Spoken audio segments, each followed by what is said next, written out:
يمين ممكن ان يتقدم، كرة ملعوبة داخل منطقة الجزيرة، جدا رائعة جدا. هذه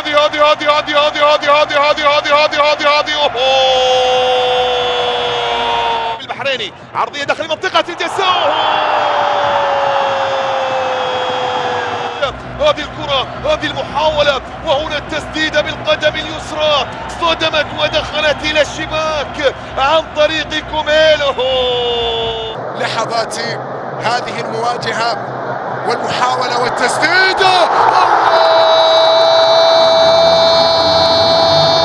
للمنتخب اليمني. شوف الداحي، قوية زاحفة، وبعد ذلك محاولة لكرة عالية.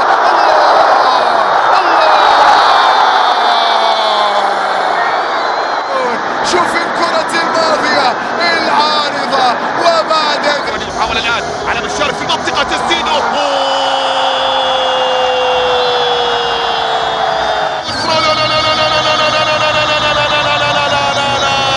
جميل جدا، هدف سميحان الآن قبل نهاية اللقاء ب5 دقائق تلعب. الله،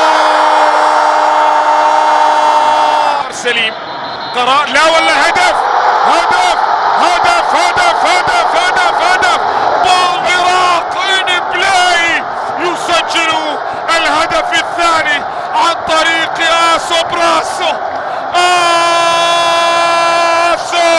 سجل براسو البحرينية.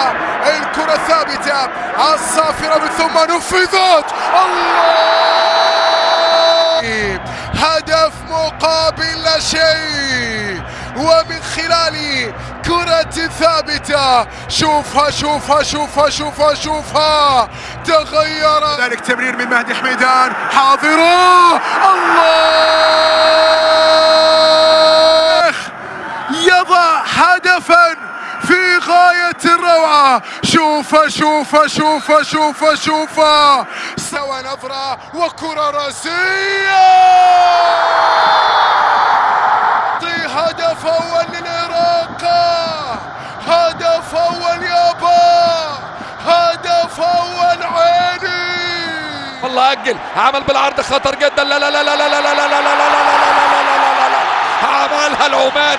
عملها العماني وسجل أول أهداف اللقاء. ادي الكرة العرضية تاني من جديد، لعبة خطر جدا. المنتخب السعودي يحاول، التعادل. أخضر السعودي إلى البطولة 1-1. 2-0. يا ترى مين اللي هيصوب؟ هيعملوها ولا ايه؟ عملها العماني. هنا كرة بمحاولة عرضية رأسية.